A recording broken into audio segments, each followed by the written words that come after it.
Hey, what's up? I hope my microphone's coming through correctly. I see the meter. The meter seems a little odd. I should have checked my output. Anyways, it is what it is. Angelina Jordan, All My Fault. I believe this concludes the EP. I mean, not in the order of the tracks. I don't actually remember the order of the tracks, but I think this is the only song left that we haven't done. Right? There's only like 6 tracks. Did I read that correctly? I should double check, but I didn't. Also, I forget how commentary works sometimes from the outside. You know, like playing. I haven't really played any shows since COVID happened. I was trying to go out there and be around musicians and play live, you know, somewhat frequently, and just have like the thrill and the adrenaline rush of having to perform in front of an audience. And back then I was just doing only improvised stuff. So I would just jump in with a group of guys that I knew, guys and girls, and we would just make stuff up, which is a great thing to do. I think it's fun anyways. But since then I haven't done it, and I forgot what it's like to actually respond to criticism and feedback from the audience. Where's my camera? The audience. So on all these reactions, I keep getting the same couple of comments. I mean, I get lots of the same comments, but the ones I'm specifically talking about are the, your audio sounds like it's in a tin can. You have the worst audio I've ever heard in my life. I've lived 150 years and I've never heard anything as shitty as what you made. Well, I tried to improve, and in the last one, I significantly improved the audio quality that you hear on your end. And not one comment said, well, at least the audio doesn't sound like shit. Nobody mentioned it. But in every video, like the past 5 videos before that, tons of comments describing how shitty the audio is. And it's like, well, I improved it, and no one said anything. And I remember like, oh, that's what it's like to perform. It's just like, this is the performance. It's the people go like, they'll tell you every week, you suck, you sucked last week, you sucked the week before that, you sucked last month. I saw you 3 months ago and you sucked. And you fixed the thing that they say sucks. I just never mentioned it again. It's like it never happened. Just don't bring it up. Now they're like, you got holes in the music. Yeah, no shit. Who do you think put the holes there? You think I'm listening to music with holes in it? I am the ditch digger.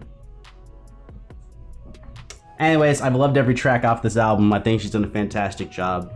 I think really just surprised how good the tracks are in general, the actual overall compositions of the song and her voice, and how it all, you know, is tied up together. I feel like it's great. So maybe this one is the trash song. Maybe one of them is trash. All My Fault.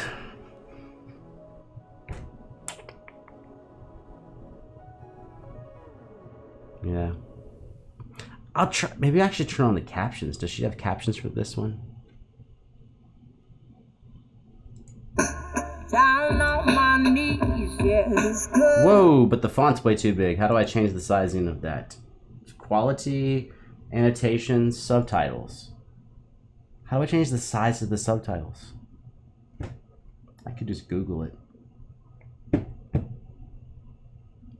You ain't got time for that. Do you? You got time. Okay, you got time. Where are you going? Hold on. Change caption sizes on YouTube. Tap your profile. Never mind. That's tap your profile picture and do blah blah blah. Let's get to the song. Can we? Please? Down on my knees, yes, good love is lost. Okay, actually, now I'm recognizing stuff. I've heard enough now to like recognize this thing. We have that steady cha cha cha cha cha and the keys, which this is at least the third song, and if there's only 6 songs, is there only 6? That's now we're seeing really consistent music production and composition across the tracks. This one, the beat's a little bit different. It's kind of old school, trip hoppy, Portishead-y type of sound. Yeah, it's loud. I'm trying to. Oh, hold on. So the keys are going cha cha cha cha cha cha cha. Now, so she's free. You know, she's singing. She got her phrase going on, and the keys cha cha cha cha cha. Now notice the end of her phrase. Watch. At the end of her phrase, what happens to that cha cha cha cha cha? It's loud. Yeah, it's loud. The cha-cha disappears. The actual cha-cha-cha-cha-cha disappeared when her vocal line disappeared. Just the drums kind of kept going.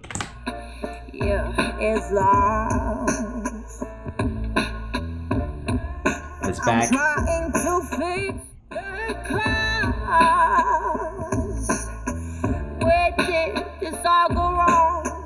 So far from... This actually does... It's not as psychedelic as Portishead, but this has a very, very close vibe to that. And Portishead is one of my favorite bands of all time. The singers sing really differently, but very uniquely. I dig this vibe. And also it has that distorted sound on the drums. The drums seem overdriven, which they may be overdriven, I don't know. Maybe they just put the mics really close intentionally, but the drums have kind of this loud, distorted characteristic that is not really on any other part of the track, but it kind of gives the track a Where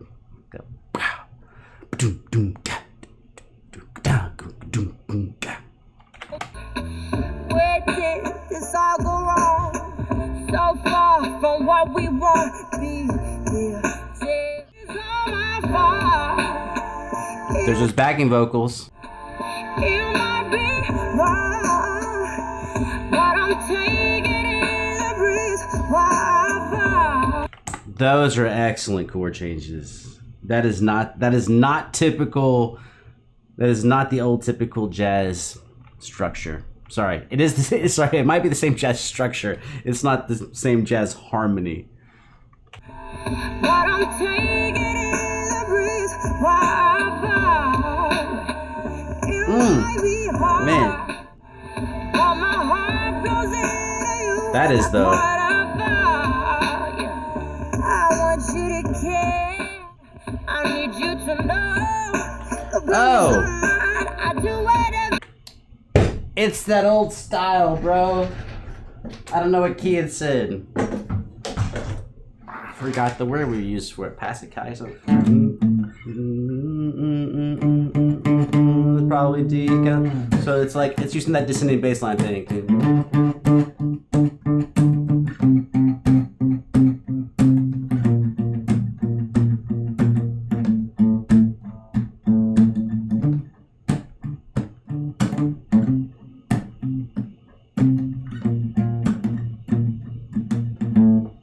Very, very interesting. Really cool. And there's a lot of songs that are super famous that do that.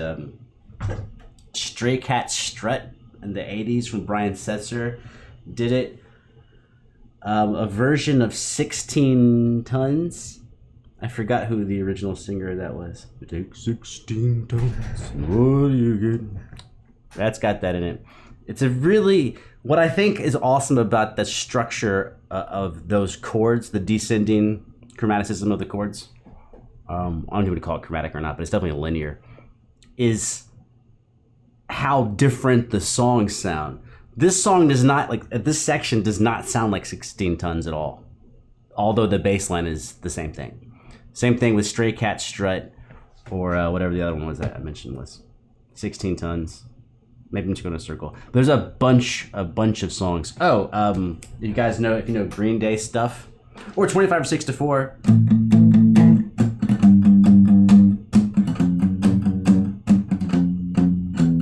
25 or 6 to 4, I think, by Chicago has an extra chord in it, but it's the same line. Brain Stew by Green Day.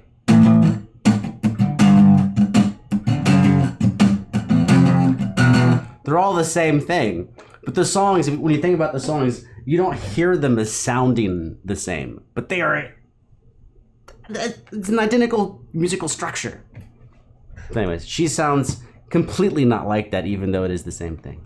Sorry, I'm nerding out. How do I restart this?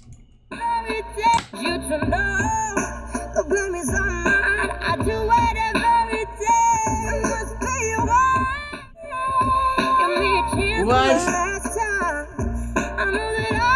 Okay, when you notice when she goes into that falsetto, something that typically doesn't happen in her recordings is they actually bring in her natural singing voice while the take of the falsetto is still happening. So you actually still hear for a moment her falsetto, but her voice comes underneath it with the falsetto on top, which is, that's that studio trickery that, because most of her recordings are very analog, like very much just what you hear is what you get, what you see is what you get. Just these little small things that are bringing her characteristics like into the future, or at least not into the 40s anymore.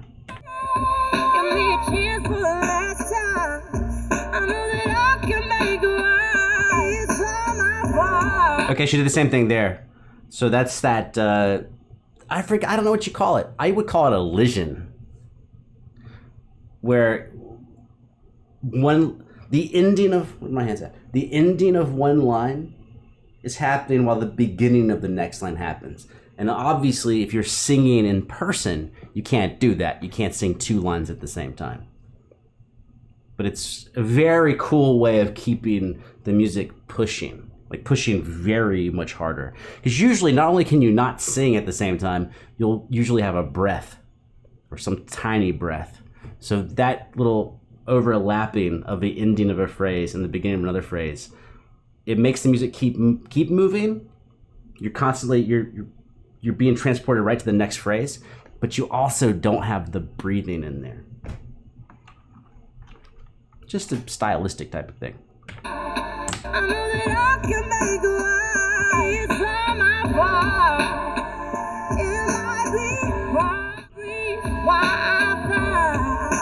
Okay, I actually don't know what she's saying. You guys are like, why don't you talk about what the lyrics mean? I actually don't understand what she's saying. Like, it's all my fault, but on the first listen, I don't really know what she's saying. Right?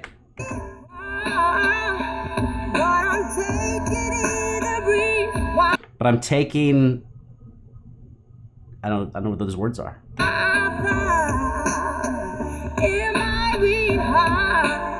Am I something? So I'm getting the first part, but like I don't hear it. I'm sure if I read the lyrics once, I would get it, but I don't have the lyrics.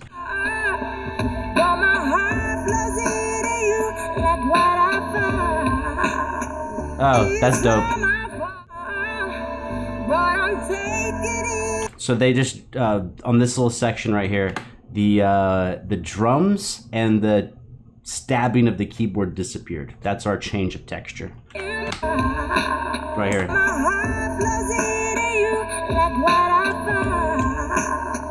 Take the drums out.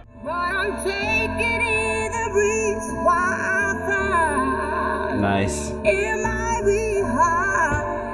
Now the bass is more active than it was in the beginning of the song, so the activity on the bass line is replacing some of the activity that's missing from the piano stabs. And what I mean by activity is not just the rhythm, it's the notes of the rhythm. So, right, we could go, right, we could go. The rhythm is the same, but the activity has changed, right?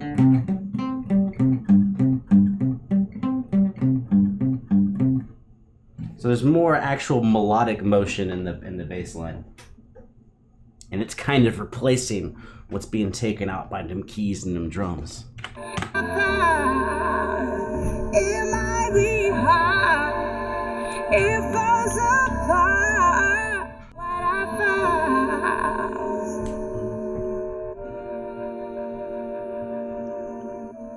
And using a sample? How many Angelina songs have you heard with like a sample?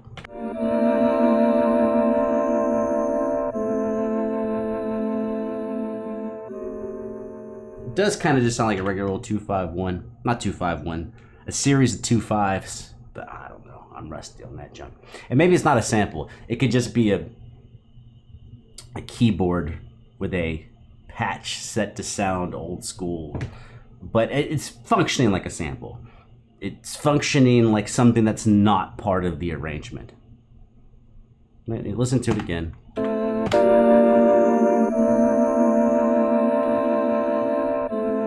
The quality of that quality of that sound is very different than anything else you hear in the mix. So to me, it's like even if it is a keyboard player playing it live, it functions as a anachronistic. I don't know if that's the correct way to use that word, but it functions as something that does not belong in the structure. I think anachronistic has to be time-based, but I just mean it's like one of these, Sesame Street, one of these things is not like the other. So the actual quality of that keyboard is not like everything else, even if it is played on a keyboard live. Function.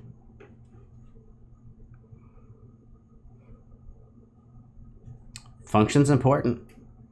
If I have a hammer and I hit a nail with it, it's a hammer. If I lay it sideways and I put food on it, it's a plate. It might actually be a hammer, but it's functioning as a plate. Function. Function matters. Matters a lot.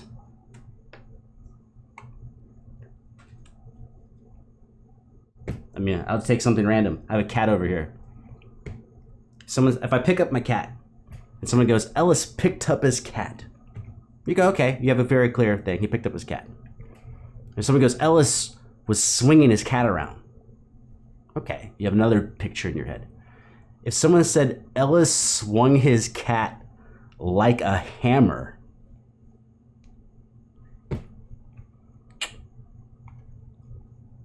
I'll see myself out.